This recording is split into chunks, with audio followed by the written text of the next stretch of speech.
Olá, muito bom dia, queridos ouvintes e espectadores do Morning Show. Estamos no ar aqui, estamos para mais um dia aqui com vocês, conversando, informando, entretendo, prestando serviço aqui pela Jovem Pan, nesta revista radiofônica. Quarta-feira, 3 de abril de 2019. A pergunta que não querem calar. O nazismo era de direita ou de esquerda, meu povo? Em Israel, o presidente Jair Bolsonaro respondeu: errado.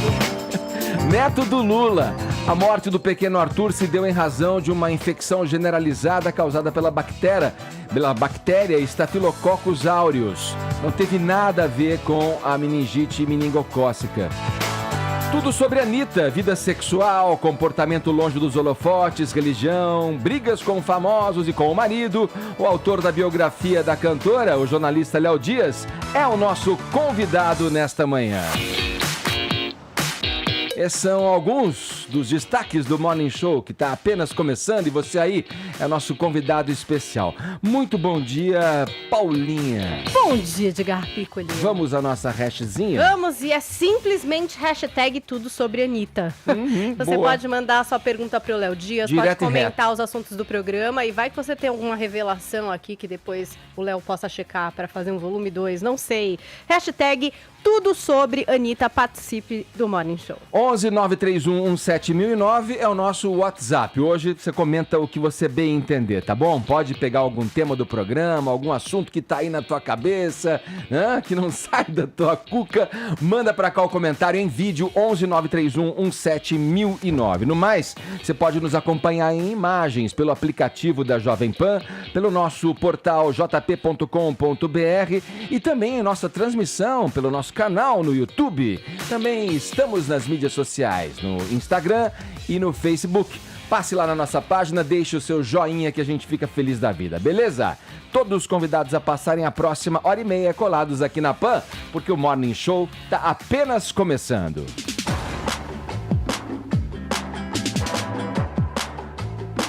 Vamos abrir o noticiário, Paulinha, falando aí da causa da morte do netinho do Lula, né? Que não foi aquela meningite meningocócica como se pensou, como se noticiou, na verdade, na ocasião. E sim, foi uma infecção generalizada causada por uma bactéria.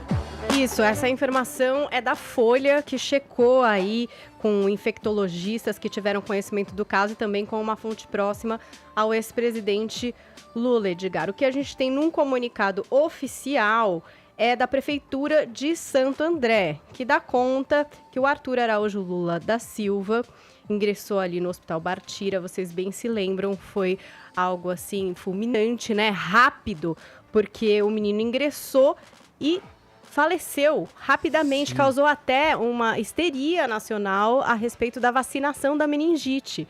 E olha o que diz aqui esse informe da Prefeitura de Santo André. O hospital informou na notificação que o motivo do óbito foi meningite. Apesar da notificação, o resultado do exame de líquor realizado no mesmo dia pelo próprio Hospital Bartira acusou bacterioscopia negativa. O que acontece, Edgar? Parece que a infecção por essa bactéria, a Staphylococcus aureus, tem sintomas muito semelhantes ao da meningite. Então, é muito difícil de se diagnosticar a infecção por essa bactéria.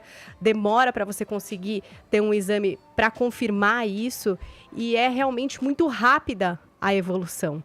Então, pelos artigos que eu li aí com médicos, é até algo que os médicos não gostam de confrontar, porque a hora que você bate nessa bactéria, mesmo se você diagnostica e faz ali o uso do medicamento, que é um derivado da penicilina, é muito difícil que você consiga resultados, porque é algo realmente muito sério. Fulminante. É uma bactéria que está presente, inclusive, na nossa pele, que causa algumas inflamações de feridas, né, num caso mais simples, mas que se migrar aí para a corrente sanguínea pode trazer esses desdobramentos fatais.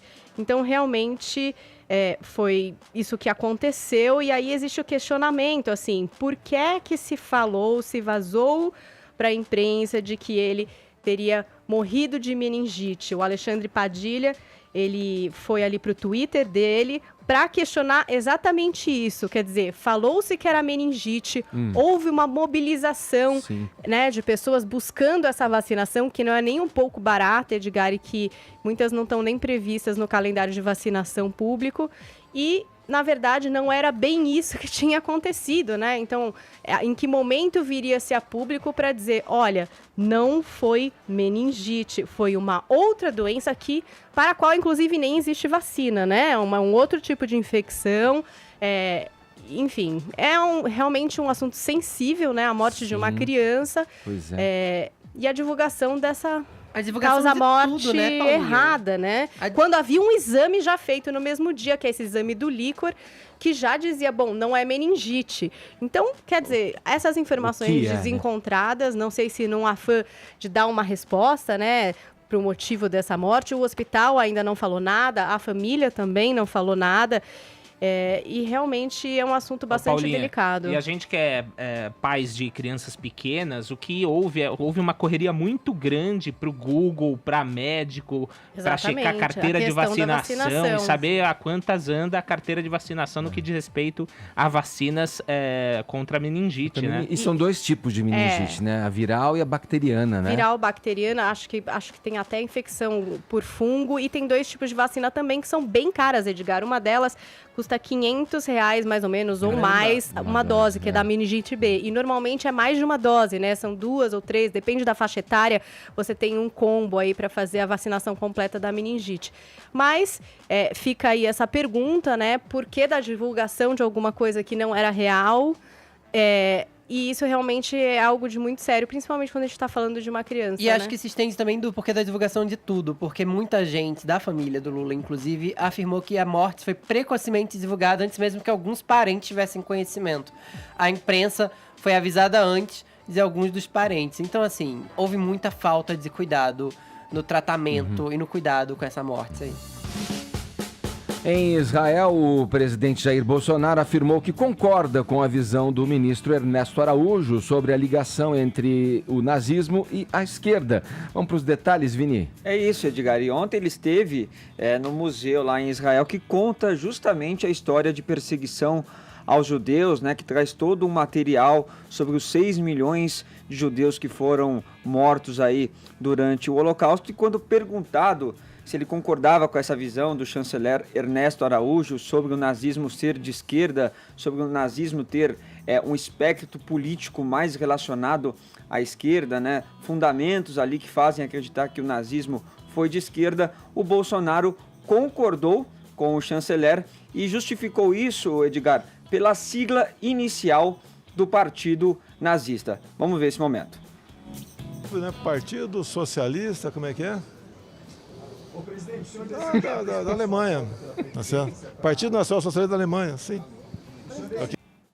Isso, ele se refere então à primeira sigla aí do partido nazista, né, que foi fundado em 1919 como Partido Nacional Socialista dos Trabalhadores e depois acabou sendo batizado pelo Hitler um ano depois apenas como Partido Nazista. Essa teoria é uma teoria bastante diferente do que muitos pesquisadores e historiadores dizem, né, de que, na verdade, mesmo quando o Partido Nazista tinha esse nome como socialista, a grande intenção dele era a supremacia ariana, né, Edgar, a supremacia branca e não a supremacia da esquerda, e isso foi se comprovar logo depois com o combate aos socialistas, ao comunismo, disse, né, que os comunistas que foi foram os primeiros alvos deles. Que foi um pouco do que o professor Villa disse aqui recentemente também no Morning Show. E o site, Edgar, deste museu, que é o Yad Vashem, ele também aborda um pouco sobre o que foi o nazismo, e ele diz o seguinte, olha: junto à intransigente resistência e alerta sobre a crescente ameaça do comunismo, criou o solo fértil para o crescimento de grupos radicais de direita na Alemanha, gerando entidades como o Partido Nazista. Então, até no próprio entendimento deste museu que o Bolsonaro visitou, o nazismo foi um movimento, até eles classificam aqui como um movimento de um grupo radical de direita. Quem discordou também foi o presidente em exercício, o general Mourão, que em Brasília falou sobre o caso. Vamos ver também. Não, eu não considero. De esquerda é o comunismo, né? Não resta a mínima dúvida, né? Quer dizer, acho que se a gente for olhar, né? Sabe que eu sou um crítico, quanto mais, dessa questão de direita e esquerda. Ele falou que tanto o nazismo quanto o comunismo são duas faces aí da mesma moeda, que é a do totalitarismo, Edgar. E a gente segue com essa eterna discussão do nazismo. Gente, mas o PSL não é partido social? Muita gente levantou isso ontem também, né? A nossa rede não é social. Bolsonaro de esquerda mesmo, você não tá entendendo. Coisa louca. Vamos lá, ô Caio, questão aí que vem se arrastando já deveras no noticiário a partir dessa declaração. O Ernesto Araújo já havia escrito um texto falando sobre isso, agora vem nessa reafirmação, é negado inclusive por jornalistas, cientistas políticos alemães, pela própria rede Deutsche Welle, embaixadores, todos eles questionando essa posição aí. Há que se fazer um malabarismo para conseguir encaixar essa ideia dentro de uma ideologia de esquerda, a ideia do nazismo dentro de uma ideologia de esquerda. Você não acha, não sei, você concorda com isso ou você acha que não, que tem procedimento o que o embaixador está dizendo? Você nunca vai me ouvir dizer que nazismo é de esquerda, nunca. É uma classificação reducionista, reflete uma visão binária do mundo, maniqueísta, simplificada e por aí vai. Eu acho que quem sintetizou melhor uma visão crítica sobre essa ideologia sui generis, né, que é o fascismo, praticamente uma terceira via aí na história do século XX, foi justamente a revista Super Interessante, né, que tem editoria progressista, e diz o seguinte em uma matéria de 2018. Afinal, o nazismo era de esquerda ou de direita? E o subtítulo já sintetiza bem, ele tinha um pouco de cada um, e muito da cabeça racista de Adolf Hitler. E aqui vamos tratar do nazismo como uma espécie do gênero fascismo. Agora, as narrativas históricas hegemônicas, elas devem ser constantemente revisitadas, né? Então, você ter que o nazismo era de direita como dogma e não fruto de uma reflexão permanente, é intelectualmente empobrecedor, né? Então, fica aí pro ouvinte, né? Quem está nos ouvindo agora e também estendo para a bancada, refletir sobre duas questões fundamentais. A primeira, o que você entende por direita? Isso é fundamental. Segunda pergunta fundamental, por que você considera o fascismo uma ideologia de direita? A gente tem que responder essas duas perguntas. Talvez aí, deixa eu só fazer uma parte, eu lendo a respeito também, o tema veio, aí você vai vendo opiniões, pessoas falando. Tem uma característica em comum que talvez faça, induza a pessoa a um equívoco quando vai tomar contato com os ideais fascistas, a questão do nazismo em si, que os dois tinham uma visão anticapitalista. Talvez aí venha aí também revestida de uma autodefinição na cabeça das pessoas de que, então se é um ideal anticapitalista, então já é um ideal de esquerda, o que pode ser já um equívoco também, né? Porque a questão de definir o que é direita é fundamental. Então, eu acredito, e eu acho que essa é a opinião majoritária, né, que a direita ela é melhor representada pelo liberalismo clássico e pelo conservadorismo inglês, que ideologicamente são os responsáveis pelos modelos das democracias liberais. Então você vai ter a democracia parlamentar no caso da Inglaterra e a presidencialista no caso dos Estados Unidos. Então essa seria a resposta para a primeira questão. O que é a direita? Certo? E aí você tem, por que considerar o fascismo uma ideologia de direita? Os principais argumentos, né, que sustentam fascismo e nazismo como de direita é aquilo que o Fefito trouxe aqui, que o nazifascismo combatia o comunismo. Agora, será que esse argumento para de pé? Porque é o seguinte, a gente está falando de duas ideologias totalitárias, né, com primazia do Estado e que não admitiam divergência política. Portanto, elas são mutuamente excludentes. Para que haja nazismo, não pode haver comunismo. E para que haja comunismo, não pode haver nazismo, né? E trazendo aí pro ponto de vista histórico, o Hitler ele celebra um pacto de não agressão com Stalin, né? Então enquanto ele se dedica ao quê? À destruição da democracia liberal, tanto na França quanto na Inglaterra. Inclusive ele declara guerra aos Estados Unidos unilateralmente depois de Pearl Harbor. Então você tem elementos históricos que mostram que o fascismo, o nazismo, ele combatia nas duas frentes, a democracia liberal de direita e o comunismo de esquerda. E aí tem um outro argumento interessante que eu vi que fala o seguinte, olha, para saber se o nazismo é de direita ou de esquerda, basta ver os neonazistas apoiam, em quem eles votam hoje em dia. E, de fato, o neonazismo é um movimento de direita. Só que o elemento determinante aqui é o ódio pelo comunismo, até por causa disso que eu coloquei, porque são doutrinas mutuamente excludentes, e a questão racista, que aí é suprapartidária e supraideológica, é uma loucura dessa turma. Agora vamos falar assim dos elementos da esquerda, a outra argumentação, né? Só para ainda ficar na direita, tem a característica também, além dessa visão anticapitalista de fascistas e nazistas, tem a questão do Estado, né? No nacionalismo, né? Do Estado, né? Que é o Estado forte. Essas visões também você vê, tá nos dois extremos, né? Porque a própria esquerda também, né? O comunismo também preconiza isso, né? Um Estado forte, assim como a visão do nazismo e do fascismo. Que uma ideologia... O Mussolini, por exemplo, ele queria um Estado forte, ele queria um Estado dominador ali. E as duas ideologias, elas vão trabalhar com populismo e mobilização de massa, só que um pela teoria da luta de classes e o outro pela identidade nacional. Os principais pensadores do fascismo, eles tiveram a sua origem intelectual na esquerda.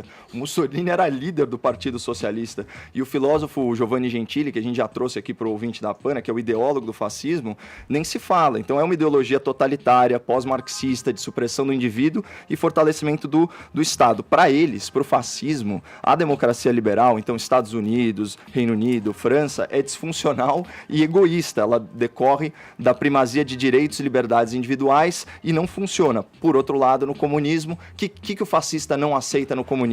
O internacionalismo e a supressão da identidade nacional. Em última análise, os fascistas não queriam obedecer ordens de Moscou, essencialmente era isso. Então, assim, o aspecto prático dessa discussão é simplesmente para a gente acabar com o reducionismo de sair chamando as pessoas de fascista por aí. Eu vou recomendar de novo o texto do Rodrigo da Silva, do Spotnix, que se chama Pare de chamar os outros de fascistas, você nem sabe o que essa palavra quer dizer. Fascismo é antiliberal, ele é trabalhista, ele é populista, ele é autoritário. A direita não é isso, certo? Então, eu acho que isso resume bem. E também é o seguinte, né, Edgar, qualquer regime que seja ele de direita ou de esquerda, ele acaba tendo elementos do outro campo, como talvez é o caso do regime militar, que era estatizante e tal. Então o Ernesto foi reducionista, concluindo. Talvez ele incorra nesse erro. Travar um negócio desse.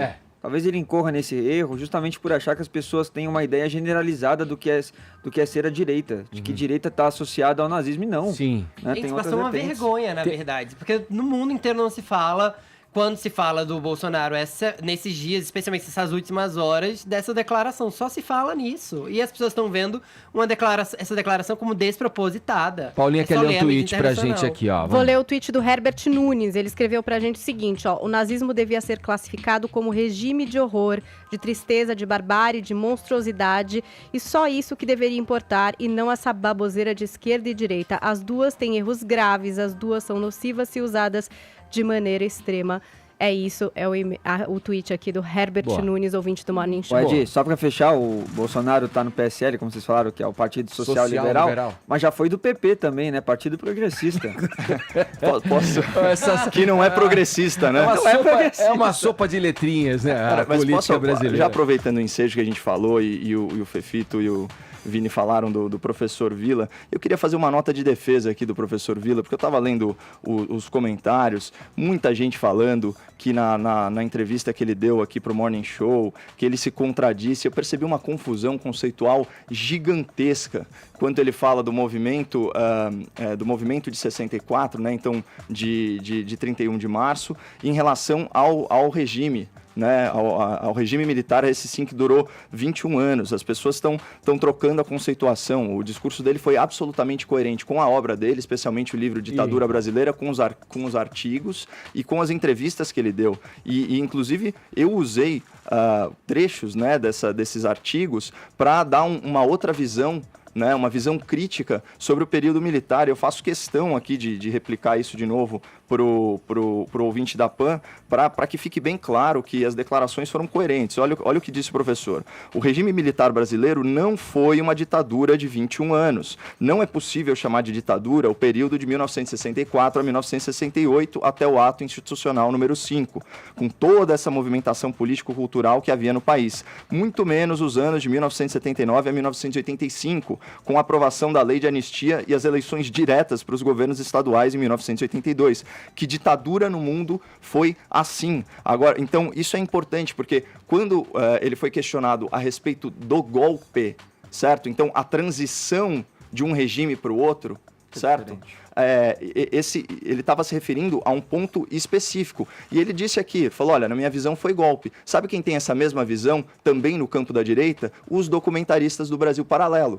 O que eles argumentam? Que em 1964 havia uma regra constitucional que dizia que a presidência estaria vacante se o presidente estivesse fora do país. Todo mundo sabe que esse não era o caso. Então a presidência foi declarada pelo Congresso vacante, né? E daí houve a eleição do Castelo Branco, inclusive com os votos do Juscelino Kubitschek e do Ulisses Guimarães. Então, nesse sentido, fazendo essa análise pontual, é perfeitamente legítimo você falar que houve um golpe parlamentar incentivado aí por setores do militarismo. Essa é a visão do Brasil Paralelo, deve ser mais ou menos essa linha de raciocínio do professor Villa, ele não se contradisse, e eu discordo disso porque eu dou alguns passos para trás e, na minha visão, isso daí é muito similar, por exemplo, ao que foi feito no caso do impeachment da Dilma, em que houve o fatiamento do impeachment e você caça o mandato sem caçar os direitos políticos. Você tem, de novo, o Congresso atropelando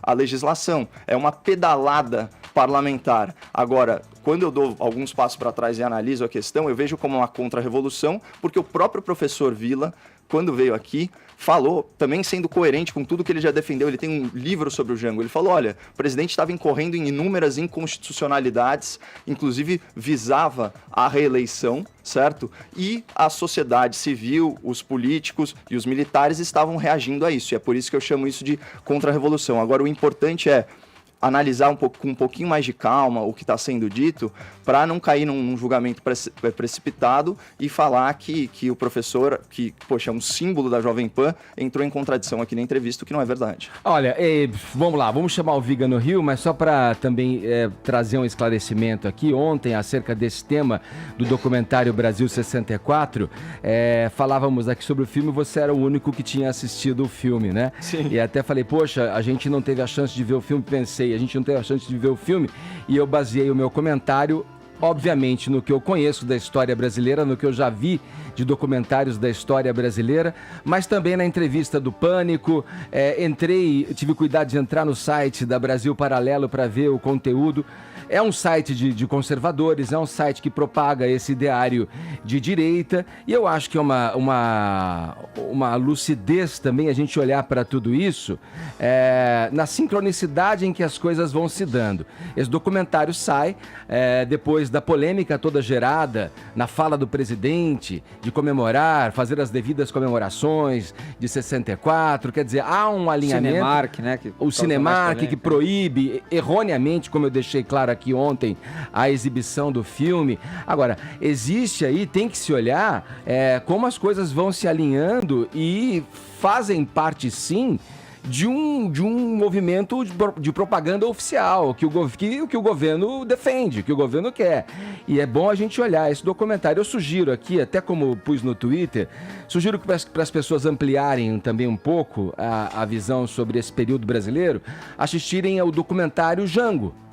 O filme. Esse foi um documentário feito pelo Silvio Tendler, tem a narração do Zé Wilker, e ele foi feito, pessoal, ouvindo personagens reais da história, e não apenas teóricos que elaboram sobre o tema da ditadura no ano de 1964, chamada de Revolução pelo presidente em exercício Jair Bolsonaro. É bom ampliar. Fica aí anotado para você. Jango, o filme do Sérgio Tendler. Vamos falar com o Viga? Vamos para o Rio de Janeiro agora?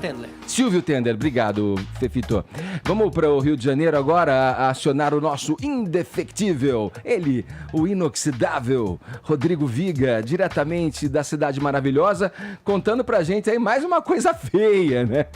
Ô Viga, quer dizer que tá aberto aí o processo de impeachment contra o prefeito Marcelo Crivella? A gente quer saber o motivo, como é que vai se dar esse trâmite?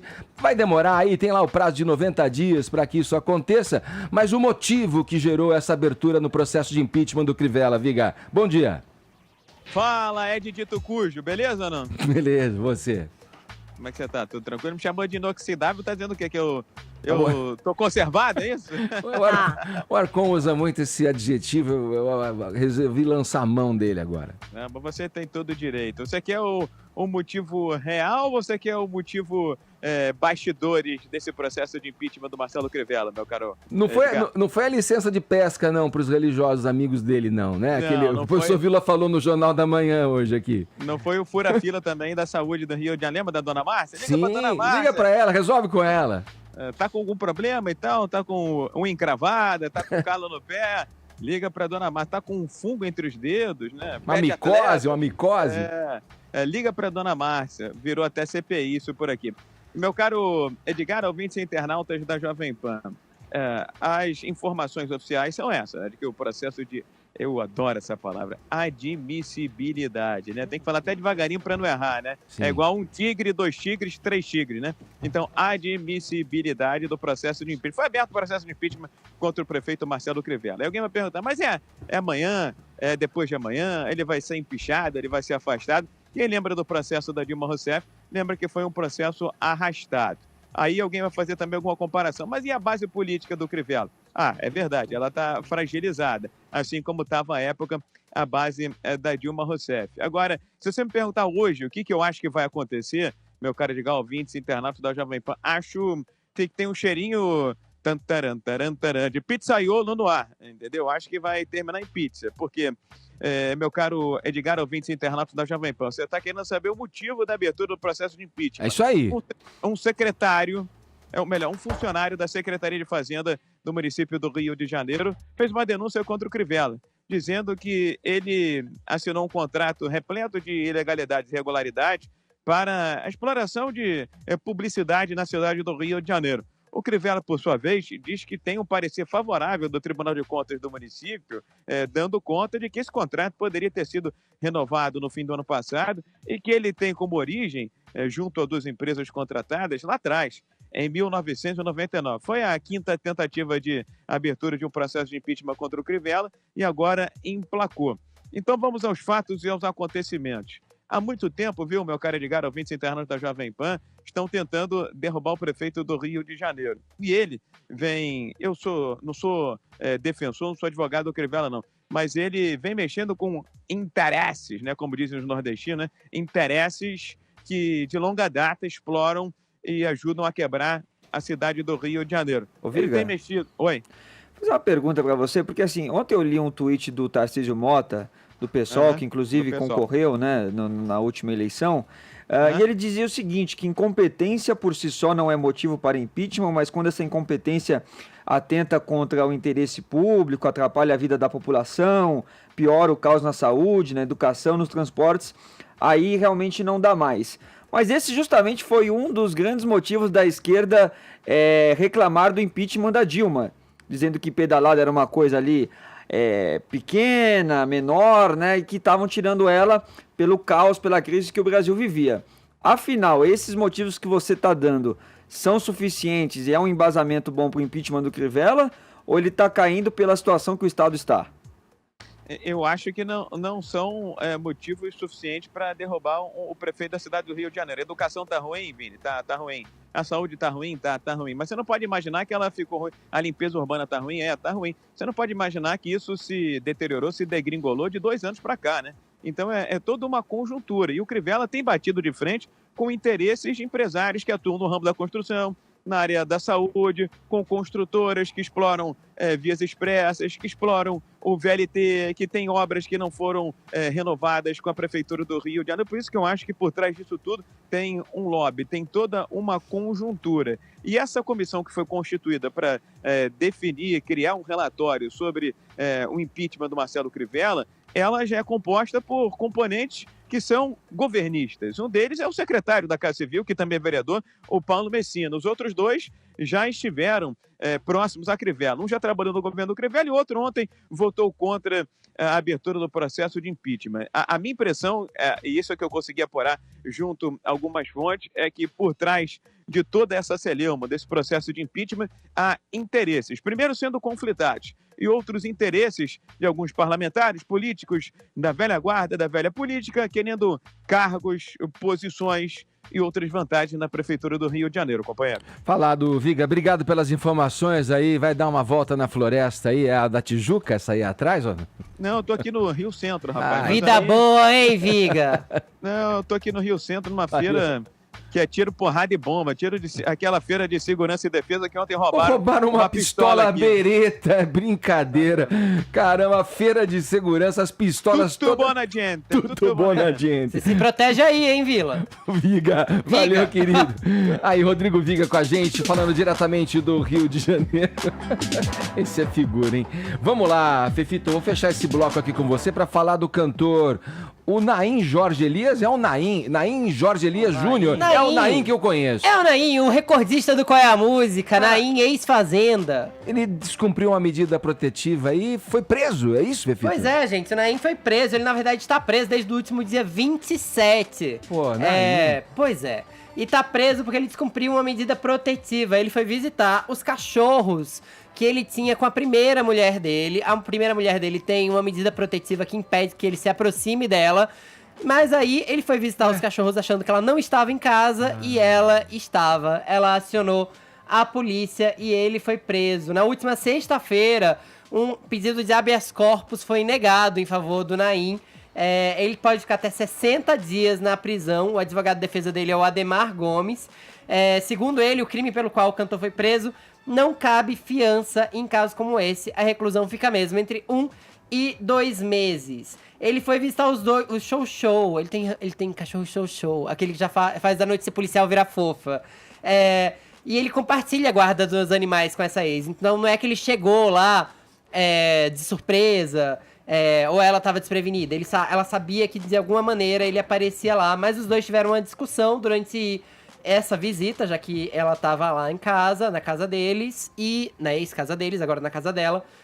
E aí os dois acabaram virando caso de polícia. Essa é a primeira mulher dele, ela já tá casada. A segunda mulher dele já tentou de todas as maneiras soltá-lo e tá pedindo, inclusive, para que outras providências sejam tomadas. Mas, ele tá numa cela de inclusão, isolado, para preservar e resguardar a integridade física dele. Ou seja, ele não tá correndo nenhum risco físico ali. O Naim participou de A Fazenda, ele participou do Aprendiz Celebridades, ele é recordista do Qual é a Música de Silvio Santos e ele é originalmente cantor. Hoje em dia ele apresenta um programa na Rede Brasil de televisão. Então, assim, vai demorar pra gente ver o Naim fora das grades de novo. Tá bom, falado, Fefito. Agora 10 horas 34 minutos, o horário é de Brasília.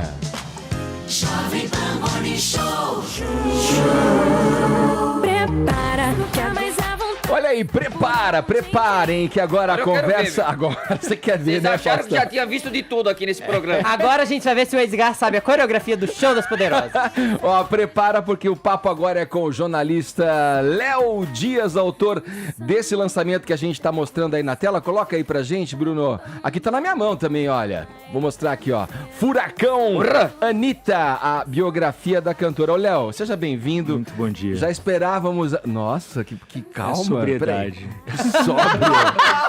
Não basta estar sóbrio, tem que parecer sóbrio. Olha, é um prazer te receber aqui. Fazia tempo que a gente queria ter você aqui no Morning Show. Agora, vamos lá. A gente sabe, todo mundo sabe da sua proximidade, da sua intimidade até com a Anitta. Chamar esse livro aqui de biografia não autorizada não configura uma propaganda enganosa, não? Claro que não. O que seria uma biografia autorizada? Seria uma biografia em que o protagonista lê e retira o que bem entender.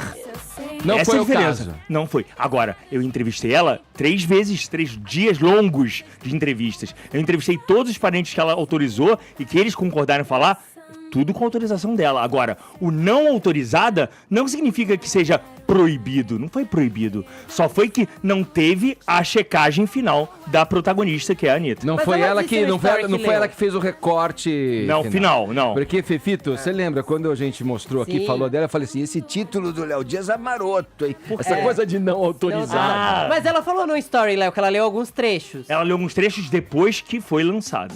Ah, tá, não antes. Ela não vetou nada. Eu mandei pro irmão dela o primeiro capítulo, antes. O primeiro capítulo é o capítulo que conta a história da família que saiu lá da Paraíba, veio pro Rio de Janeiro, os tios dela, 2 tios morreram ao longo dos anos. E aí conta essa história, uma história que nem ele sabia, sabe? Que a mãe dela contou tudo, a história dos avós dela. Isso eu mandei pra ele antes. O capítulo da religião, eu passei sim alguns trechos antes pra ela. O capítulo que ela tinha muito medo desse capítulo. Era um capítulo que ela tinha muito receio de expor a religião dela. Por quê? Porque é uma religião vítima de preconceito no Brasil. A Anitta é um bandista, né? Candomblé. Candomblecista. É candomblecista. E o que é que o candomblé teve a ver com o ele não, na Anitta? Porque eu achei isso muito curioso, essa relação. O candomblé faz muito parte da vida da Anitta, né? Ela foi apresentada ao candomblé pelo irmão, o Renan, que é o cara que gere a carreira dela hoje. E foi entre 10, 12 anos, mas ela se entregou mesmo ao candomblé a partir dos 17 anos, quando ela teve um problema na Furacão 2000. E aí ela descobriu várias coisas lá dentro do candomblé, que ela é uma EQED. EQED existe uma hierarquia dentro do candomblé, e a EQED é uma hierarquia mais alta. E a pessoa nasce EQED. Ninguém se forma como EQED. E aí ela descobriu o orixá dela e passou a se dedicar profundamente à religião. E todos os momentos mais tensos da vida dela, ela se recolhe no terreiro. O terreiro fica na Baixada Fluminense. Ela pediu para eu não dizer... Onde é. O município. Eu tava botando... Na primeira versão, eu botei o bairro. Eu botava o bairro aí do ia virar município. Uma loucura. Aí ela falou, só põe Baixada. Ok. Eu botava o nome completo do pai de santo dela. Aliás, o pai de santo me chamou agora há pouco. A gente se fala sempre. Eu botava o nome completo, ela falou, não põe o sobrenome dele, que também é fácil encontrar. É um cuidado. Mas e o ele não? O ele não. Ele não aconteceu em setembro. Não, só um segundo. Explica o que é ele não. Ele não, gente. Vários famosos durante as eleições se manifestaram contra o Bolsonaro com a hashtag ele não, e a Anitta foi cobrada por não e ela foi a primeira a ser cobrada. Foi no início desse movimento ele não. Foi em setembro de 2018, setembro do ano passado. Era um momento que ela estava arrumando a separação dela. Quer dizer, ela estava se separando do marido. Ela já tinha se separado dele, ela reatou o relacionamento e era, de fato, a separação final. E também estava chegando ao fim o processo entre ela e Camila Fialho, a ex-empresária dela, que ela teve que pagar 9 milhões. Esse momento tenso da vida dela, ela se recolheu. Quando ela se recolhe no terreiro, ela fica lá, sem contato com a internet, sem contato com o mundo externo, sem celular, descalça, de branco, fazendo as obrigações do terreiro e do santo.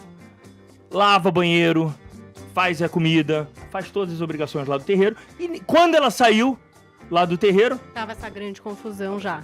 E houve, além da saída, assim, ela teve uma demora até se posicionar, mesmo... depois dessa semana. Foi uma semana que ela ficou lá deitada. Depois ainda houve uma demora maior ainda, né? Eu acho que ela subestimou a questão desse processo dele não. Ela subestimou ou ela ainda não tinha convicção de que ela era ele não? Eu não sei se ela é ele não. Você sabe Na quem verdade, a Anitta votou? Léo, eu ia perguntar justamente isso. Assim, ficou muito claro que ela sofreu patrulha para se posicionar politicamente.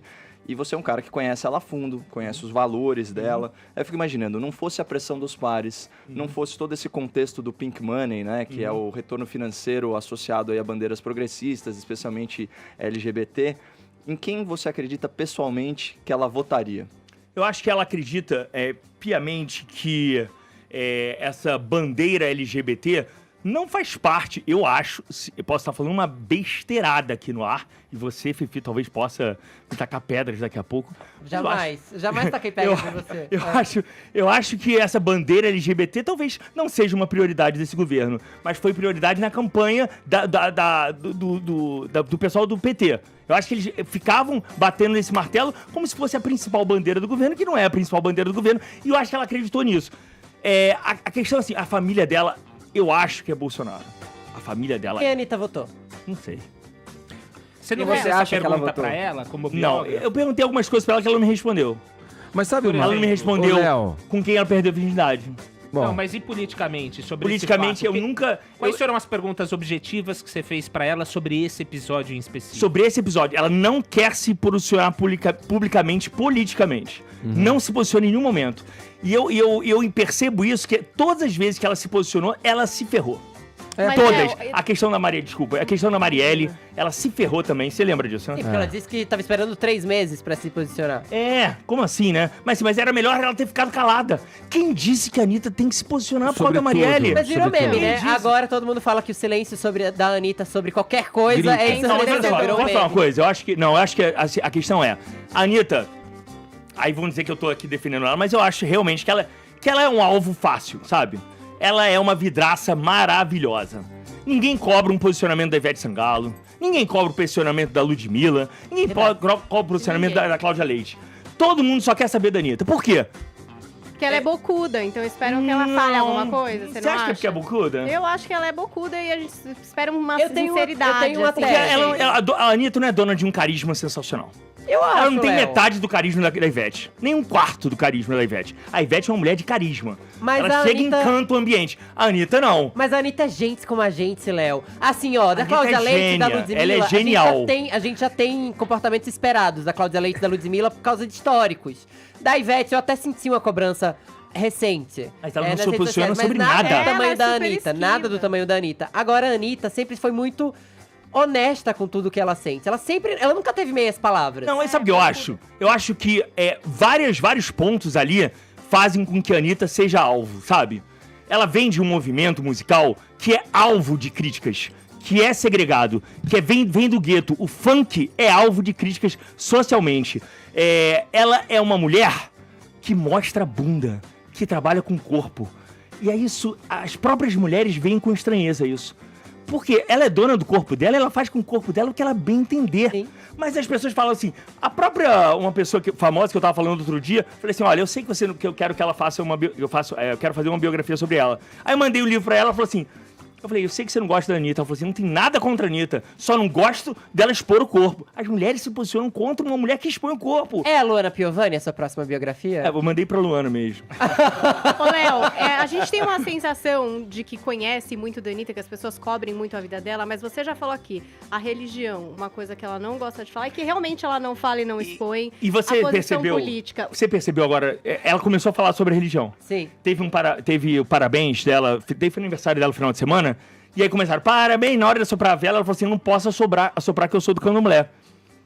Porque candomblé não assopra. Tem que só apagar a vela com a mão. Tem um conhecimento místico aí, não é só no candomblé. Tem uma questão das cores, desculpa cortar. Pode falar. Tem uma questão das cores. Ela não pode usar certas cores. E quando ela usa, ela tem que pedir autorização aos orixás. Gente, Anitta é o Roberto Carlos. Não usa marrom e preto? Não, mas não é ela. São os orixás. Ela não pode usar vermelho. Caramba. Ela teve que fazer uma propaganda que ela tinha que usar vermelho. E aí teve que pedir autorização. Léo, você tangenciou aí uma curiosidade que eu tinha. Você falou assim, a Anitta é genial. Quando é difícil a gente imaginar que a gente está tratando aí de uma jovem, muito jovem, né? 26 anos, você tinha comentado, que é versátil, é uma fast learner, é empreendedora, multifacetada. Eu queria saber, então, na sua posição, a Anitta é um gênio? Essa é a primeira pergunta. E a segunda, e o que qualifica ela como tal? E a segunda é, você vê algum risco dela se tornar um monstro? E aqui, na melhor acepção da palavra, né, como o monstro que precisa se refugiar num labirinto, né, dentro daquela ótica de que o homem inteligente é um homem só, por definição, né? E, enfim, se você vê com preocupação esse negócio, esse fenômeno Neverland, sabe? De você se isolar, de você reconhecer a sua monstruosidade, a sua diferença e começar a evitar convívio social, esse tipo de coisa. Não, isso eu acho que é impossível. Ela é genial por quê? Vamos lá, eu vou traçar alguns exemplos aqui que eu acho que cabem bem aqui no Morning Show, que é um programa mais profundo, digamos assim. Vamos lá. Vamos fundo. Vamos fundo. É a primeira artista fruto da internet no Brasil. Se não fosse a internet, a Anitta continuaria sendo um produto local do Rio de Janeiro. Graças à internet, ela cresceu vertiginosamente. Ela soube se aproveitar do crescimento da classe C entre os anos 2013 e 2015, principalmente graças aos programas sociais do governo. Esses programas sociais fizeram com que a classe C tivesse acesso a um produto que fez a Anitta popular, que é o smartphone. A Anitta é um produto de smartphone. A Anitta não é uma cantora de palco. Ela é uma cantora de videoclipe. Ela é sucesso na tela, não no palco. E aí, ela percebeu que entre 2013 e 2014, 10 milhões de brasileiros tiveram acesso à internet no Brasil. O produto mais vendido entre os anos 2013 e 2015 foi realmente o celular, os smartphones. E aí ela cresceu nesse segmento. A classe C precisava de um ídolo. A classe C estava crescendo economicamente. E quem foi encontrar? Justamente uma igual a ele. O que adianta idolatrar alguém rico, bonito, que nasceu rico, que nasceu magro, que nasceu poderoso? Não, tem que idolatrar alguém que é igual, que nasceu pobre, que nasceu feia, que melhorou, que ganhou dinheiro, que tá crescendo e que tá brilhando, começando a brilhar lá fora. Então foi encontro, sabe? Aquela história da superação, né? Você falou da questão dos aparelhos, dos dispositivos móveis que alavancou, né? E falou do primeiro talento da internet. Tá? Eu fiquei lembrando aqui de meia dúzia. Tem outros tantos. Malu Magalhães, por exemplo, foi uma menina que... Mas é classe A. Sim, começou a lançar, mas ainda estava naquela intersecção, porque lança fisicamente os discos, ainda está dentro de um paradigma de gravadoras, enfim. O que aconteceu com a Anitta foi um fenômeno, e eu acho que aí tem o mérito dela, sim, porque se ela não tem o talento nato e a genialidade nata de uma Ivete Sangalo, para usar um exemplo que você colocou aqui, ela tem um tino e uma visão muito interessante sobre a carreira, como poucas cantoras no Brasil têm. De trabalhar o mercado, de ser uma menina esperta que fala idiomas, que lança pra fora. Ela sabe o potencial que ela tem e ela trabalha como poucos, ou talvez como ninguém atualmente na música brasileira. Ela trabalha... Isso é uma virtude, isso é uma grande virtude. É enlouquecedor a maneira como ela trabalha. É enlouquecedor. Por causa do Ele Não, ela não lançou um álbum que seria lançado em setembro, final de setembro. Ela teve que abortar essa ideia. Que é esse álbum que tá saindo agora? Esse álbum que tá saindo agora... Esse álbum que seria em setembro seria, eu acho, com 5 músicas só. Não sei como é o nome de álbum. Não, álbum curto. Ah, tá. EP, exatamente. E aí, esse agora veio mais completo, vem com 10 canções. E ela é muito estratégica, porque ela falou pra mim isso semana passada. Porque começou a minha biografia a sair, porque foi lançar um e-book e começaram a viralizar o PDF. Eu falei, caralho, desculpa. Caramba, viralizou, tal, ela falou assim, calma, isso aí tá tudo previsto. Eu falei, como assim? Você tá sabendo previsto o quê? Meus fãs já me falaram tudo. O livro ia lançar dia 27, eu já imaginei que fosse acontecer isso, e eu programei o lançamento do meu álbum pro dia 5. Olha aí. Logo uma semana depois do Claro. Léo, voltando a falar do livro, tem 2 pontos que me chamam muito a atenção. Eu tô preocupado com você. Li. Olha só. Preocupado? Sim. Por quê? Léo, a gente é amigo o quê? Há 10 anos? Muitos. A gente já trabalhou junto, sim, né? Inclusive. E aí, a gente sabe que jornalista leva muito processo. Você, no livro, toca em 2 pontos muito sensíveis da carreira da Anitta, e eu queria que você comentasse os dois isoladamente. Quando você fala do Thiago Magalhães, o ex-marido dela, você chega a dizer que ela estava num relacionamento abusivo, verbalmente, que poderia evoluir para a agressão física. E o ponto número 2, a Camila Fialho. Você fala que a Camila Fialho, de certa maneira, vou usar uma expressão forte, cafetinou, talvez? Ela para o dono de uma rádio, tentando fazer que a Anitta namorasse o dono de uma rádio, que ela registrou pelas costas o direito das músicas da Anitta e tudo mais. Você não tem medo de levar processos milionários desses dois? Vamos lá. Todas as entrevistas que eu fiz pra esse livro estão gravadas. Tá tudo gravado. Foram dezenas de entrevistas, umas 2 dezenas de entrevistas. Inclusive com a própria. Tudo gravado. Isso responde sobre o Thiago Magalhães. Sobre a Camila Fialho. A gente teve acesso às 28 mil páginas do processo. O processo não correu em segredo de justiça. Tá tudo guardado lá. Está tudo no processo. Eu aliviei até muito. Porque eu li no processo, eu tive que contratar um advogado para entender aquele processo. E a gente contratou e vem coisa muita baixaria lá. É muita baixaria. Tem um capítulo que eu falo das acusações da Camila sobre a Anitta. Sim. Que a Anitta é fruto de muito jabá. Que ela disse que teve que pagar muito dinheiro para rádios, para televisões, para que tocassem a Anitta. E aí, assim, são acusações mútuas. Outras acusações ali são baixíssimas, eu preferi nem mostrar. Mas elas são de boa, porque a Camila foi no aniversário da Anitta. Cara, o que é de boa? Alguém que te tira 9 milhões de reais... Alguém que você convida pra uma festa de aniversário, sabe o que eu acho? Aí é uma coisa que eu vou falar, é minha opinião, tá? É minha opinião. Sabe quando você chama o teu inimigo pra ver teu sucesso? Sei. Tipo, vem aqui que eu vou esfregar na sua cara. Pra que você vai convidar pro teu aniversário uma pessoa que tirou 9 milhões de reais 6 meses antes? O Thiago Magalhães... 9 milhões! O Thiago Magalhães e a Camila te procuraram depois pra tomar satisfações, depois da biografia? Não. E você... A Camila só fez mandou um E só pra deixar claro, não teve agressão física, então. Não teve. Mas qual foi o momento mais turbulento na relação deles, Anitta e Thiago Magalhães? Houve alguns. Conta algum. Houve alguns. Na primeira separação, a primeira separação aconteceu alguns meses antes da última, da derradeira. A questão das redes sociais incomodava demais, Anitta. O gosto que ele tomou pela fama, sabe? O holofote. O holofote é algo terrível quando você dá pra alguém. E aí ela falou assim, olha, eu preciso que você feche as suas redes sociais. Ou apague elas. Eu não tô entendendo. Você tá indo pro Twitter dar opinião sobre tudo? Quem é você, cara? Você tá postando, abrindo o teu Instagram é fechado até alguns meses atrás. Não tô entendendo. E ele mentia muito. Até que um dia... ela preocupada, tal, querendo melhorar a situação, ela ligou pra mãe. Aliás, tem um episódio, que obviamente não tá relatado no livro, que um dia, sem falar com ninguém, eu liguei pro escritório da mãe dele. Meu amigo, deu 10 minutos, meu telefone não parou de tocar. Era Thiago, era Anitta, todo mundo... Pelo amor de Deus, não liga pra ela. Ali eu vi o quão ruim era a relação da mãe do Thiago com a Anitta. Ô, Léo, abri o livro aqui, coincidentemente, numa página em que você trata desse assunto. Qual? Separação? Da separação. E ele era um cara que realmente não, me parece, pelo que eu li aqui no trecho, não li o todo do livro, mas não gostava de você. Você era uma persona também... Ele fazia um jogo. Ele fazia um jogo. Olha, no dia que ele separou, antes de eu botar... Pode ler, desculpa. Não, porque é o seguinte, amigos próximos aqui, ó. Amigos próximos não entendiam como alguém como ela suportava aquelas atitudes estúpidas do marido. Muitos diziam, inclusive, que ela estava num relacionamento tóxico, abusivo, baseado em assédio moral. Palavras como burra e suburbana eram proferidas diversas vezes na frente de todos. E você vê a Anitta, a força que ela tem, que ela passa, força... Realmente os amigos próximos deviam estar indignados e não entendendo mesmo como é que ela se mantinha num relacionamento ali, ó.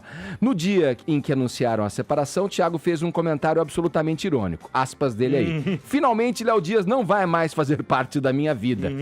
Tá aí. Mas logo depois ele me liga, né? Ele me ligou. Porque ele sempre gostava de ostentar demais, né? Ostentar. Oi, Léo, tudo bom? Eu tô aqui em Nova Friburgo, tô pegando meu helicóptero, vou pro Rio. Isso. Assim, pra que falar que tá pegando o helicóptero? Porque não fala só que vai pro Rio. Tô pegando meu helicóptero, tô indo pro Rio. Aí é o seguinte, vamos nos encontrar? Eu falei, tá, me liga quando chegar. Aí liguei pra Anitta. Falei, o cara quer me encontrar, cara. E aí? Ela, por favor, não dá espaço pra ele. Falei, claro. E aí, eu me lembro que a primeira vez que eu conheci ele num show em Salvador, um show da Anitta com a Cláudia Leite. A gente ficou no palco, eu com ele. Ele tava com segurança no palco. Eu falei assim, mas por que o segurança? Ué? No palco. Eu não tava na rua, não. Eu no palco. Segurança dele. Aí ele falou assim, você quer uma carona pro Rio? Eu falei, carona? Como assim carona? Carona como? Não, no meu jatinho. Porque queria falar que tinha jatinho, mas eu descobri que não tinha jatinho. Já tinha alugado. Que doideira, hein? Sabe? Que loucura. Tá ostentação que é fogo. Olha aqui, ó. Eu vou ter que fazer uma pausa aqui na nossa conversa. Estamos recebendo hoje no Morning Show Léo Dias, autor de Furacão Anitta, biografia não autorizada, essa que você vê em minhas mãos aqui. Daqui a pouco a gente segue nesse papo. Não saia daí não, tá? É rapidinho. Agora 11h01, horário de Brasília. Você já sabe que a Vamos em frente, estamos de volta aqui com o Morning Show, hoje recebendo o jornalista Léo Dias, que está lançando a biografia da Anitta, Furacão Anitta, biografia não autorizada. Mostro novamente aqui para o nosso espectador que nos acompanha aqui pelo nosso canal, a capa do livro, uma capa, chamativa. Chamativa. Eu bati o pé porque a editora não queria essa capa. Ué? Queria o quê? Alegando o quê? Alegando que a cara dela. Mulheres não comprariam essa capa. Tá. É uma capa muito masculina. Eu falei, não, mas eu quero. Não sei o que lá. Teve um retoque, sabe onde? Na cintura. Mais cinturada. Mas deu uma afinadinha? Deu uma afinadinha. Tá bom. Léo, parecia um topo de árvore. Deixa eu voltar, Fefito. Vocês ouviram isso? Vocês ouviram? Sem depreciar ninguém, pelo amor de Deus. Ó, eu queria voltar aqui no papo com o Léo, falando das tretas entre as celebs, como diz o Emilhão aqui da PAN. Sim. Né? Pra ainda subir mais a nossa Meu audiência. namorado tá aqui esperando você falar da Simária Pablo. falando ontem. Viu a Simária ontem? Não vi. A Simária falou ontem, teve o coletivo da Simone Simária, e ela falou do livro. Quem é que a Anitta mais odeia, o Léo Dias? Eu acho que, olha, eu não sei, cara. A pessoa que convida a Camila Fialho pra festa de aniversário, eu não sei quem mais odeia. Ela superou já. Ela superou? Ela está acima de tudo Não, isso. e aí, não, mas ela fala que quer trabalhar o perdão. Né? Ah, que demais. A Anitta, tô ficando pessoa mais fã da Pablo Anitta. Vittar, ela vai devia ter ficar aproveitado amiga, e convidado Preta Gil, Pablo Vittar, Simária, todo mundo pra festa. Mas peraí, porque a brigou questão com quando eu todas falei- essas? Tem um capítulo nesse livro dedicado Qual o nome, às Fefito? inimizades. Qual o nome do capítulo? Muito amigas. Muito amigas. E aí, é verdade, inclusive, que você mandou algumas dessas histórias mandei pra essas todos. celebridades. Todos. E Eu você mandei pra tocou o terror. Preta. Hã? Você tocou o terror. Todas Não, eu ficaram falei, o que desesperadas. você quer falar sobre isso? Mandei o trecho do livro. Cada um. Mandei pra Preta, mandei pro assessor da Ivete, mandei pra Simária. A Simária ia falar. Só que ela ficou doente e se afastou. Nenhuma delas falou? Nenhuma delas falou. A Veja, quando fez matéria sobre o livro, ligou pra todas as assessorias. Cláudia Leite, Ivete, Preta, Pablo, Neymar, Bruna Marquezine e Anitta. Resposta de todas as assessorias. Não vamos falar sobre esse assunto. E Neymar é um A grande Cláudia amigo Leite, com a assessoria da Cláudia Leite, pediu o livro pra ler. Neymar é um grande amigo com benefícios, é um grande brother marqueteiro, Que parece benefício? algo. Sexo? Amizade colorida. Benefício pra mim é cama, né? Amigos que É trocam. isso, é isso aí. Amigos que trepam, É mas isso aí, foi amigos o que ela quis trepam, não dizer. trepam? Sim, Ah, eventualmente sim. pode acontecer. Né, Caio? Oi, vocês dois? Que isso? Não! Eu falei porque, assim, eu quero só botá-lo na conversa, só. Ah, rolou, no carnaval rolou. Você e o Não, Caio, sexo? então, Não. Não, o tal do Ah, beijo. beijo, sim. Sexo não. Ela transou algumas vezes com o Neymar, mas mais em 2016. Nas vezes que ela principalmente foi lá pra... O que foi? Sabe uma coisa interessante? Eu nunca falei isso. Posso falar? Pode falar tudo aqui? Ninguém tá ouvindo. Tem uma coisa que eu não botei no livro, né? Mas vou falar aqui. É o seguinte. A Anitta gosta muito de transar a 3. Isso é comum. Ela nunca transou com 2 homens. Sempre com mais uma mulher. Ela gosta de mulheres, né? E aí eu perguntei pra ela, na entrevista, e isso eu não botei no livro. Você transou a 3 com o Thiago? Que é o marido dela. Ex-marido dela. Ela falou assim, não. Por medo. Eu falei, medo? Medo de quê? Medo de ter outra mulher na cama e ele começar a me humilhar. Como ele fazia fora da cama. Nossa, Caramba. pesado. Eu falei, caramba! Léo, Imagina como eu peguei super leve. sim. Léo, vamos fazer um jogo. Antes você vai dizer pra gente que famosa a Anitta já pegou. Ah, não, eu não sei. Ela disse Ah, pra tá. mim, que não pegou nenhuma famosa. Ah, bom. Mas Então vamos peraí, fazer... o Neymar teve a 3?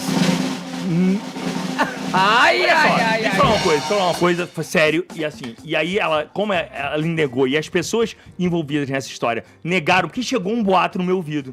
E eu falei assim, isso antes do carnaval, entendeu? Né? Que chegou pra mim um boato, e eu falei, é verdade? Que ela tinha feito a 3, ela, Medina e Neymar. Eu falei, é verdade? Ela falou, não, eu nunca fiquei com Medina. Isso foi antes do carnaval. Ah, Entendeu? Ela tá ficando com Medina até hoje. Sim. Tá rolando a parada. Léo, então, vamos assim, desculpa. vai, acaba. Não, então, Neymar, eu não sei se eles transaram a 3. Sinceramente, não sei. Vamos fazer um jogo porque as pessoas são muito curiosas aqui nas redes sociais pelas inimizades da Anitta. Então, assim, vamos fazer um jogo que é amigas e rivais. Eu dou um nome, você contextualiza e termina dizendo se é amiga ou rival. Só pra explicar uma coisa. As pessoas que estão vindo e os fãs desses inúmeros artistas que provavelmente você vai citar, entendam que não é nada definitivo na vida. A Simária própria falou. Nós tivemos sim desavença com a Anitta. Ela falou na coletiva ontem. Mas passou, eu fui lá no show da Ludmilla, falei com a Anitta. Ela disse que tá tudo ok, mas a Anitta nem filmou. Então, amigas. Ainda bem, Amigas né? não, amor. Mas ainda bem que nada é definitivo, Nada né? é Porque definitivo. você, Se ela porra, perdoa a Camila Fialho, meu amor. porra. Pablo Vittar. Eu acho que ela tem ranço da Pablo, a palavra certa é essa, por tudo que ela fez, isso a gente já falou inúmeras vezes, e eu acho que a última vez que eu me perguntou, por que não chamou a Camila pra festa, por que não chamou a Pablo? Ela falou assim, o problema é que a Camila, eu sei exatamente o quanto ela me odiava e por que ela me odiava. As cartas estavam na mesa, com a Pablo não. Olha! A Pablo era sempre, oi querida, oi amor, oi vovô. E por trás, pá, pá, pá, pá, pá. Então quando você não sabe o que a pessoa pensa realmente sobre você, aí, meu amor, Preta Gil. é igual a Pablo. As duas falavam mesmo mal do cachorro da Anitta? Falavam mal de tudo, falavam mal de tudo. Quando eu mandei o trecho pra Preta, e sinceramente, tô falando sério, eu gosto da Preta, tá? Eu gosto muito da Preta Gil, admiro demais ela. Só que falam, assim, eu não tô aqui julgando, mas as pessoas falam mal dos outros, isso é normal. E ela falava mal da Anitta. A questão a Anitta incomoda, né? A Anitta incomodou muito, o crescimento rápido da Anitta incomodou muito. E a Anitta, ela foi aceita pela elite intelectual. Isso que incomodou. Ela foi lá beijar a mão do Caetano. Sim. Do Gil, do pai da Preta. Ela se corrompeu e foi aceita e foi para as Olimpíadas. Porque só sendo beijando a mão de Caetano e de Gil é que ela foi cantar nas Olimpíadas. Cancelada pela máfia do Dendê. Mas eles precisam de um pobre de estimação. Eles precisam. É bom pro Caetano e pro Gil abraçarem um pobrezinho na rua, chamar. Ai, que linda. Ai, ela é suburbana. Olha que maravilhosa. Isso é legal. Mas por que você desconfia Mas por que você desconfia da honestidade, desse sentimento? Que pode... desse afeto dos caras, pô. Não necessariamente sinceramente, você acha que eles precisam? Você acha que eles gostam realmente da música que a Anitta faz? Eu acho que o Caetano gosta. Eu acho que não. Falando especificamente do Caetano. O Caetano já falou sobre isso. Falou sobre o funk. Já discorreu sobre um dia que ele falasse sobre Menina Má. Menina Má, a primeira grande música da Anitta, aquilo ali é a Anitta raiz. Aquilo ali é a Anitta verdadeira. Será que ele sabe o que é Menina Má? Né? Olha, vamos ligar pra Anitta aí. Vamos olhar ela no ar, pô. Eu mandei mensagens pra ela. Ô, Léo, Eu não sei se ela tá online. Você falou muito aí sobre a vida da Anitta, queria falar um pouquinho sobre a sua, mas fazendo um link aí também com a Anitta, que é o seguinte, no dia 12 de setembro de 2018, eu saí de uma das ligações mais atordoadas da minha vida, que foi quando a gente combinou de você entrar ao vivo no Morning. E depois fui sobre o seu tratamento, né? Que foi uma coisa, assim, realmente muito impactante para quem viu o Morning Show naquele dia. Queria que você falasse qual a diferença do Léo daquele dia pro Léo Dias de hoje. Sabe que eu não... E qual foi a relação, se a Anitta teve alguma relação também nesse teu processo todo de recuperação? Teve. Vamos por partes. Sobre a minha participação aqui na Jovem Pan naquele dia, eu nem gosto de me ver naquele jeito, nem gosto de me ver naquele vídeo, eu não acesso mais. Aliás, algumas participações minhas no SBT também, eu não gosto de me ver. Eu me vi como eu gritava, como eu falava exagerado, como meus gestos eram fortes, atordoados, sabe? Eu percebo quão doente eu estava. Eu estava doente. E aí, um dia, a Anitta me ligou. Aí, ela marcou encontro lá num estúdio em São Conrado, ali perto da Rocinha. Aí eu cheguei lá, achei que... Aí ela tava saindo do estúdio. Ela falou assim, ai, cara, entra no carro. Eu falei, vai pra onde? Entra no carro, cara. Ela dirigindo, só eu e ela dentro do carro. Ela pega, abre o celular, mostra uma foto minha. Nem vou falar o que tinha na foto, ó. Ela falou assim, é isso aí que você quer pra você, cara? É isso mesmo. É isso? É esse Léo que você quer? Aí eu fiquei mal. A gente chegou na casa dela, foi andando lá de São Conrado até a Barra, conversando e tal. Chegou na casa dela, ela chegou assim, falou assim, passa o telefone lá da Edioro. Falei, da Edioro? Edioro é a editora do livro. Aí eu falei, pra quê? Não passa. Quem é teu chefe lá? Eu falei, cara, aí eu passei o telefone. Ela falou assim, eu vou ligar. Eu vou falar pra eles que se eles continuarem te pressionando, eu vou fazer de tudo pra prejudicar esse lançamento. Fazer de tudo. Sem parar de te pressionar. Essa pressão tá levando você à loucura. E você tem que se cuidar. E aí eu me internei. E... aquilo foi antes dessa nossa ligação, tá? Eu me internei. E uma das primeiras pessoas que eu falei quando voltei foi ela. Mandei um áudio pra ela. Ai, eu me lembro muito bem. Mandei um áudio. Ela falou assim, que voz é essa? É você, Léo? Meu pai do céu, não tô acreditando. Que melhor é essa? Só por causa da minha voz. E ela já tinha visto uma melhora. É isso, assim... Pô, foi o que eu te falei quando você chegou aqui. No primeira palavra que você disse, eu falei, opa, peraí. Cadê aquele Léo? O Léo acelerado Léo, tá diminuindo. Cara, a gente fica muito feliz de te ver aqui. E principalmente quando a gente tem na lembrança a tua imagem naquele vídeo, quando conversamos. E você fez aquele link que o Vini... articulou pra gente colocar no ar aqui, foi muito bacana. Mas assim, eu acho que às vezes é preciso, sabe? Sim. Às vezes é preciso ter aquele registro pra você gente lembrar, né? Tomar um impacto e sacar. Cara. Olha, Léo, vamos lá. Pra gente fechar agora a pergunta que não quer calar, trouxemos aqui essa informação, se eu não me engano foi Paulinha ou Fefito que falou a respeito da aposentadoria aos 30 anos. Tá lá no meu blog. Mas deixa o biógrafo... Eu queria saber também, a única dúvida que eu tenho é no que se refere tal à despedida da Anitta, quando que ela vai parar na carreira. Tira o biógrafo agora, entra o amigo, o cara próximo da intimidade da Anitta. Você acha possível que essa informação seja verdadeira? 30 anos, ela vai se aposentar, então daqui eu digo o seguinte, ela tem 26, daqui a 4 anos seria. Outro dia, quando ela... Eu sabia que ela ia lançar um álbum dia 5, tá? Antes de ela anunciar. Mas eu não sabia que eram 10 músicas. Eu não sabia que eram 10 clipes no mesmo dia. Eu falei assim, lançar 10 clipes no mesmo dia? Garota, isso é enlouquecedor. Isso é insano. Isso é anormal. E é normal. Você já viu alguém lançar 10 clipes? Não, isso é muito raro de acontecer. É Beyoncé. Só a Beyoncé com Lemonade. E aí, eu falei assim, que é isso? Ela falou assim, calma, eu estou próxima de onde eu quero chegar. Eu falei, próxima? Do que você quer chegar? Onde você quer chegar? Calma, tô no caminho, tô chegando. E eu fiquei vendo como ela está tudo articulado e tudo programado. Ela sabe onde ela está hoje e ela sabe onde quer chegar amanhã. E aí eu falei assim, o que ela não quer, na verdade, e se você ler o último capítulo, você leu o último capítulo? Sim. Ela fala que é injusta a competição de uma mulher de 30 anos com uma garota de 20. Compara com Seinfeld, com Pelé, inclusive. Exatamente. Ela fala que é insano uma mulher de 30 anos competir com uma mulher de 20. E ela acha que não vai ficar rebolando a bunda no palco com mais de 30 anos. Mais de 30 anos. Olha, então ela pode mudar, tá? Sim. Pode mudar. Léo Dias com a gente aqui no Morning Show, falando do lançamento de Furacão Anitta, uma biografia não autorizada, da qual ele é o autor. Obrigado, viu, Léo? Eu que agradeço, Bom gente. te ver assim, obrigado. Cara limpa, trocando essa ideia com a gente, revelando facetas da Anitta. Que, olha, eu fiquei... Extra livro, queridos. Extra livro, é uma questão de sabedoria, da devoção dela pela espiritualidade, coisas que eu acho que a grande maioria da população brasileira e dos fãs até não sabem. Obrigado, sorte pra você. Obrigado, gente. Siga firme. Agora, 11 horas 21 minutos, horário de Brasília. Jovem Pan Morning Show. A importância da reforma da Previdência, a Jovem Pan está exibindo todos os dias depoimentos de entusiastas da reforma. Agora a gente vai ouvir o presidente do Credit Suisse no Brasil, José Olímpio Pereira.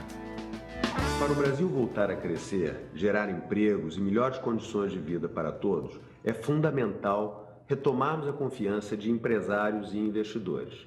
Isso só será alcançado se nossas contas públicas estiverem em ordem.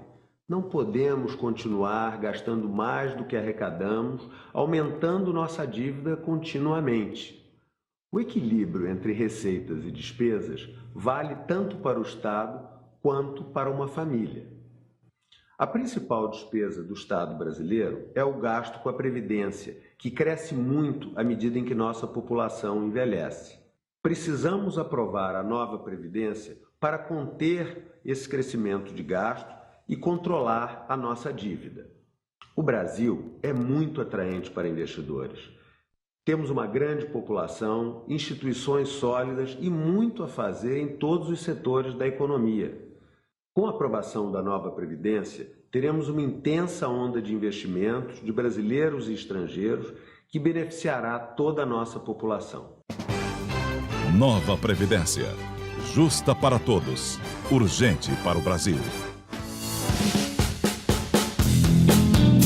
Em entrevista à Folha de São Paulo, o governador do estado, João Dória, criticou a celebração em torno de 31 de março de 1964, diz preferir não emitir opinião sobre o escritor Olavo de Carvalho, aspas dele aí, até porque não considero importantes as opiniões que ele tem a emitir sobre o Brasil, porque ele nem sequer vive aqui, fecha aspas. Vamos lá, Caio, a gente está no final do programa, mas tem tempo ainda para você falar acerca dessa declaração, dessa fala do governador João Dória. A declaração bombástica que sintetiza a entrevista é a seguinte, abre aspas, eu não estou colando nem descolando do governo Bolsonaro. Eu acho que é exatamente o oposto. Na verdade, como político muito hábil que ele se tornou, João Dória está colando e está descolando. Nas questões de segurança pública e agenda liberal, então dos superministérios do Moro e do Guedes, aí ele cola. Nas polêmicas, geralmente relacionadas a costumes, ideologia, ele descola. Né? Então, ele está ganhando capital político, se apresentando, se posicionando aí como uma direita light. Eu, pessoalmente, não enxergo o João Dória como um representante da direita. Eu vejo ele mais como uma liderança pragmática e antipetista. Eu destaquei aqui alguns trechos da entrevista para o ouvinte da PAN. Começo sobre a fala dele a respeito do presidente Jair Bolsonaro. Abre aspas para o João Dória. Eu dialogo bem com ele e eu gosto do diálogo com o presidente Bolsonaro. Eu tenho que ser sincero nisso. Ele ouve, ele processa o que escuta. Tem sido extremamente atencioso comigo, com São Paulo. Esse traço de personalidade do Jair Bolsonaro, a gente já ouviu um relato similar a esse do colega do presidente no parlamento, que é o Fernando Gabeira. Né? Ele se referiu na Globo News à cordialidade e abertura para o diálogo do presidente. Isso é importante no contexto em que a grande imprensa embarcou naquela narrativa falaciosa da velha política a respeito de articulação. É importante a gente saber que o presidente tem esse valor, que ele cultua o diálogo. Isso é um traço importante de caráter. Mas, Caio, essa coisa da articulação é só enxergar, né? Ele não fala nem com as lideranças, né? Acho que quando você coloca a grande imprensa caiu na falaciosa... Sim, porque a articulação republicana fundada no diálogo, isso é o que todo mundo acredita. Agora, o que o Rodrigo Maia estava propondo era uma coisa bem diferente, baseada na troca de cargos e vantagens. Sim. Você tem que articular para aprimorar, aperfeiçoar ou esclarecer determinadas políticas públicas. Claro, e é óbvio que ele não vai falar com os 513 deputados que estão lá representando o eleitorado brasileiro, mas... Articular é ouvir as diferenças, é convencer. A política é isso aí. E isso não estava sendo feito? O que não estava sendo feito era distribuir cargo. Tem um monte de ministro batendo cartão no Congresso Nacional agora, dialogando. Essa simetria que é perigosa. Falar, conversar, articular e distribuir cargo. É errado pensar isso. A política se faz na diplomacia, no convencimento de ideias. Eu acho que o errado é distribuir cargo e ficar pedindo vantagem em troca de voto. Eu também acho. Tem que votar conforme o que é melhor para o país. Eu também, mas articular não implica nisso aí, necessariamente. A velha articulação implica sim. A velha articulação, sim. É isso que eu estou criticando. Então, eu também critico isso, mas ele tem que se dispor a estar junto ali no corpo a corpo. E muitas vezes ele se omitiu a isso. Ou mandou o posto Ipiranga, o habilíssimo Paulo Guedes, para fazer. Ele convocou um pronunciamento em rede nacional sobre reforma da Previdência, produziu em tempo recorde aí um bom projeto, melhor do que o anterior, então nesse sentido eu discordo. Eu queria só então, já que a gente ocupou aí o tempo, só fechar com a frase dele sobre o PSDB, que é o seguinte: a interpretação de hoje é diferente daquela do passado, por óbvio. O Brasil mudou, está em uma outra sintonia, o mundo mudou também. O partido tem que estar sintonizado com as perspectivas de hoje. O PSDB deverá deixar de ser um partido de centro-esquerda para ser de centro. Eu fico imaginando o Fernando Henrique se contorcendo ouvindo isso. E aí, finalmente, sobre sucessão presidencial, o Dória diz que agora é hora de gestão, de administração. Não é em absoluto o momento de iniciar qualquer tipo de discussão sobre sucessão nem campanha, muito menos sucessão presidencial. Qualquer pessoa pública com responsabilidade sabe que tem que focar na gestão. Soou praticamente como uma autocrítica, mas que bom que ele aprendeu com o erro, né, de ter se precipitado na corrida presidencial de 2018. No final, no frigir dos ovos, aumentam as chances de Dória 2022. Olha, eu acho que o Bolsonaro percebeu sim a necessidade de articular, tanto é que a gente já viu movimentações agora nesse sentido nos últimos dias na política. E vamos continuar observando e falando aqui o que cada um pensa a esse respeito. Agora, 11h31, vamos ficar por aqui. Paulinha, temos vencedores? Dá tempo aí de anunciar. Olha, aí. A gente tem aqui pessoas que ganharam o livro da Anitta. Eu falei com vocês aqui, o livro do Léo Dias, né, gente, sobre a Anitta. Eu falei com vocês aqui no Twitter. É só me responder. Aqui, então. Sim, estão todos aqui. Já falei aqui quem ganhou pelo Twitter. Falado. E assim a gente finaliza mais uma edição do Morning Show. Aliás, fiquei devendo uma informação aí para os que acompanham o programa. Olha só, eu assisti o documentário 64, tá? Acho que não ficou claro na minha fala aí no programa de hoje. Paulinha me transmitiu que vocês estavam em dúvida, então confiram. Eu vi. Você ouviu